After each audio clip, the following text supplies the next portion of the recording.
ഇന്ന് തന്നെ ഡൗൺലോഡ് ചെയ്യൂ. കാണൂ നിങ്ങളുടെ ഫേവറേറ്റ് ഷോസ്. ഞങ്ങൾക്ക് പോലീസ് സ്റ്റേഷനിലേക്ക് ഇന്റിമേഷൻ കൊടുത്തേ പറ്റൂ. അയ്യോ സർ, പോലീസ് അന്വേഷണം മറ്റും വന്ന തറവാടിന്റെ അവസ്ഥ. നിങ്ങൾക്ക് നിങ്ങളുടെ തറവാടിന്റെ ഗൗരവം വളരെ വലുതാണ്. പക്ഷെ ഞങ്ങൾക്ക് ഞങ്ങളുടെ ഡ്യൂട്ടി ചെയ്യാതിരിക്കാൻ പറ്റുമോ? നിങ്ങൾക്കിപ്പോ എന്ത് തോന്നുന്നു? രാധിക മേഡം ശ്യാമ മേഡത്തിനെ പോലെ തന്നെ മനോഹരമായി പാടുന്നില്ലേ? Thank you madam. അധികം വൈകാതെ തന്നെ നമുക്ക് മേഡത്തിൽ നിന്നും നല്ല നല്ല പാട്ടുകൾ കേൾക്കാൻ കഴിയട്ടെ. Thank U.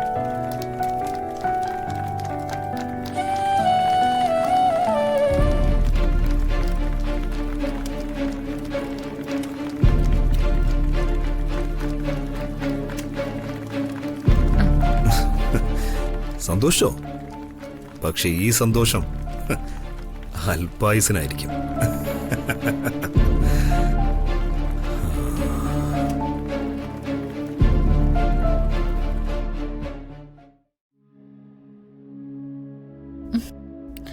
എന്ത് പണിയാ കാണിച്ച്? അവരോടൊക്കെ ഞാൻ പാട്ടുകാരിയാണെന്ന് എന്തിനാ പറയാൻ പോയത്? ഞാൻ അവരുടെ അടുത്ത് നിന്നിട്ട് എന്റെ ഭാര്യ ഒരു പാട്ടുകാരിയാണ്, ഒരു ചാൻസ് തരണമെന്നൊന്നും പറയാൻ പോയതല്ലോ. പിന്നെ ആ മാനേജറല്ലേ, അയാളൊരു പ്രൊഡക്ഷൻ കൺട്രോളുടെ അളിയനാ. അയാൾക്ക് അതുവഴി കിട്ടിയ ന്യൂസാണ് ശ്രീമതി രാധിക നന്നായിട്ട് പാടുവന്ന്. അതും ശ്യാമ മേഡത്തിനെ പോലെ പാടുവന്നു. അതിനിപ്പോ എനിക്കെന്ത് ചെയ്യാൻ പറ്റും? ഈ പറഞ്ഞത് നുണയല്ലേ? അങ്ങനെ ഒരു പ്രൊഡക്ഷൻ കൺട്രോളർ അങ്ങേരുടെ അടിയനായിട്ടില്ല. ഇത് വരുൺ വെറുതെ പറയുന്നല്ലേ? ആ എന്നാ വാ, നമുക്കേ ഇപ്പൊ തന്നെ അയാളോട് ചോദിക്കാം. ഇനിയിപ്പോ ചോദിക്കാനും നിക്കണ്ട. അതൊന്നും പറ്റില്ല. എന്റെ പേരില് ഒരു ആരോപണം ഉന്നയിച്ചിട്ട് അത് തെളിയിക്കാതെ എനിക്ക് പറ്റത്തില്ല. വേണ്ടെന്നേ. ഇനിയിപ്പൊ അത് തെളിയിക്കാൻ ചെന്ന അവര് വിചാരിക്കില്ലേ നമ്മള് തമ്മിൽ തർക്കമുണ്ടെന്ന്? നമ്മൾ തമ്മിൽ തർക്കമുണ്ടല്ലോ. അങ്ങനെയല്ല. പിന്നെ എങ്ങനെയാണ്? എന്തായാലും പാട്ട് ഗംഭീരമായി, എല്ലാവരും അംഗീകരിക്കുകയും ചെയ്തു. ക്യാമ്പ് ഫെയറിന്റെ അടുത്ത് മാത്രമല്ലല്ലോ, ഇങ്ങോട്ട് റൂമിലേക്ക് കയറി വരുന്ന സമയത്ത് ഓരോരുത്തരായിട്ട് ഓടി വന്ന് എന്തൊക്കെയാ പറഞ്ഞത്? അതൊക്കെ കേൾക്കുമ്പോ ഒരു സുഖമല്ലേ? എനിക്ക് അങ്ങനെ തോന്നിയതൊന്നുമില്ല. ഓ അതിവിനയം. കലാകാരി ആയി കഴിഞ്ഞ പിന്നെ അതിവിനയത്തിന്റെ ഒരു ആവശ്യമുണ്ട്. വെറുതെ എന്നെ കളിയാക്കണ്ട. കളിയാക്കുമ്പോ പരിഭവിക്കുമല്ലോ. പരിഭവിക്കുമ്പോഴേ അത് കാണാൻ നല്ല രസമുണ്ട്. എന്ത് രസം? ഇതൊക്കെ വെറുതെ ആണുങ്ങള് പറയുന്നല്ലേ, പെണ്ണുങ്ങളെ സൂചിപ്പിക്കാൻ വേണ്ടി. എന്നാലും അത് കേൾക്കുമ്പോ ഒരു സുഖം ഉണ്ടല്ലേ? നമ്മളെ കുറിച്ച് മറ്റുള്ള ആളുകൾ നല്ലത് പറയുമ്പോ അത് കേൾക്കാൻ എല്ലാവർക്കും രസമായിരിക്കും. അതിപ്പോ നല്ല ആൾക്കാർക്കായാലും ശരി, മോശം ആൾക്കാർക്കായാലും ശരി. പക്ഷേ ഇതോടെ നിർത്തിക്കൊള്ളണം. ഇനി എങ്ങോട്ടെങ്കിലും പോവാണെങ്കിലേ അവിടെ ചെന്നിട്ട് ദാ ഇവിടെ ഒരു പാട്ടുകാരിയുണ്ട്, അവളെ കൊണ്ട് പാടിച്ചോ എന്നൊന്നും പറയാൻ നിൽക്കരുത് കേട്ടോ. വേണ്ട, നിർത്തി. അതെ, അടുത്ത ദിവസം നമുക്ക് കുറച്ചധികം സ്ഥലങ്ങൾ കാണാനുള്ളതാ. അതിന് നമുക്കൊരു മുൻകരുതലായിട്ട് ഇപ്പോഴേ അങ്ങ് ഉറങ്ങിയാലോ? ഇപ്പോഴേ കിടക്കാനോ? എന്നെ ഇപ്പൊ കിടക്കാതെ. അല്ലെങ്കിൽ ഒരു കാര്യം ചെയ്യ്, നമ്മളെ 2 ദിവസമായിട്ട് പൂജാമുറിയിലെ വിളക്ക് കത്തിക്കലും മറ്റുമൊക്കെ മുടങ്ങിയിരിക്കല്ലേ, നമുക്കൊന്ന് ഭഗവാനെ മനസ്സിൽ ധ്യാനിച്ച് കുറച്ചു നേരം പ്രാർത്ഥിച്ചാലോ? അത് കൊള്ളാം. കൊല്ലും ഞാൻ. പ്രാർത്ഥിക്കാനാണോ ഇങ്ങോട്ട് വന്നിരിക്കുന്നത്? മര്യാദ കിടക്കാൻ നോക്ക്.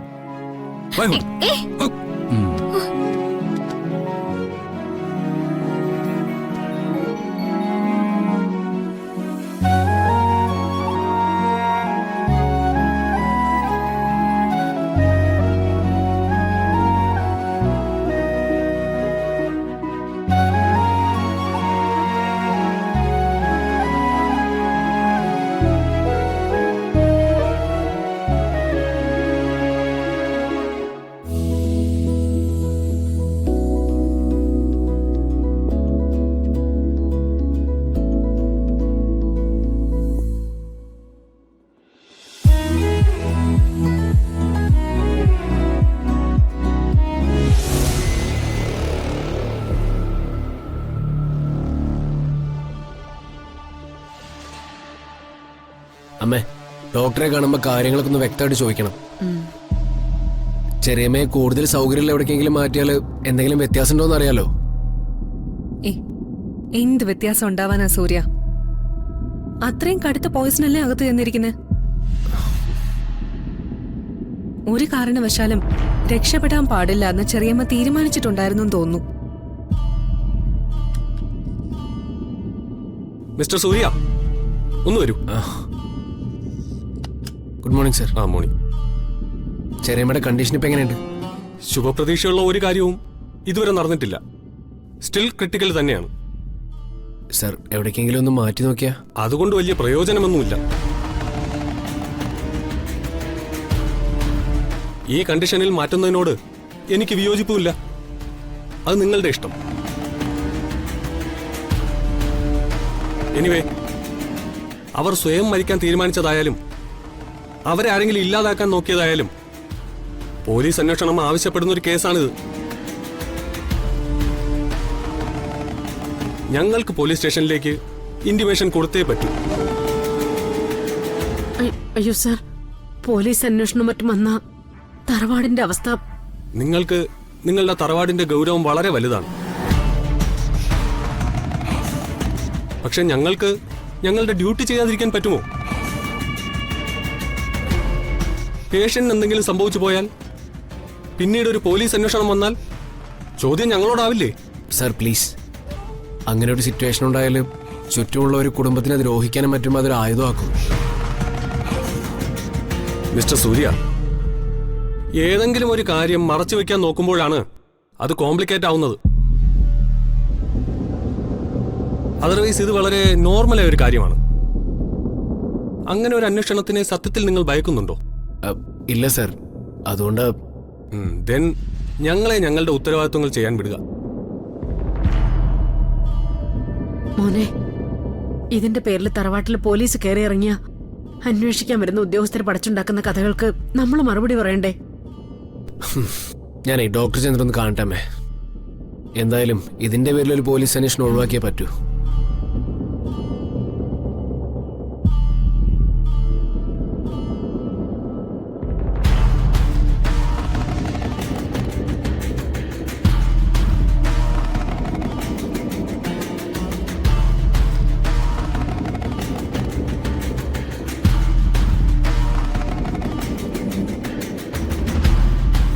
അമ്മേ, പോലീസ് അന്വേഷണം നടക്കുകയാണെങ്കിലേ ആദ്യം ചെറിയച്ഛന്റെയും ഗൗതമിന്റെ ഒക്കെ മൊഴിയായിരിക്കും എടുക്കുന്നത്.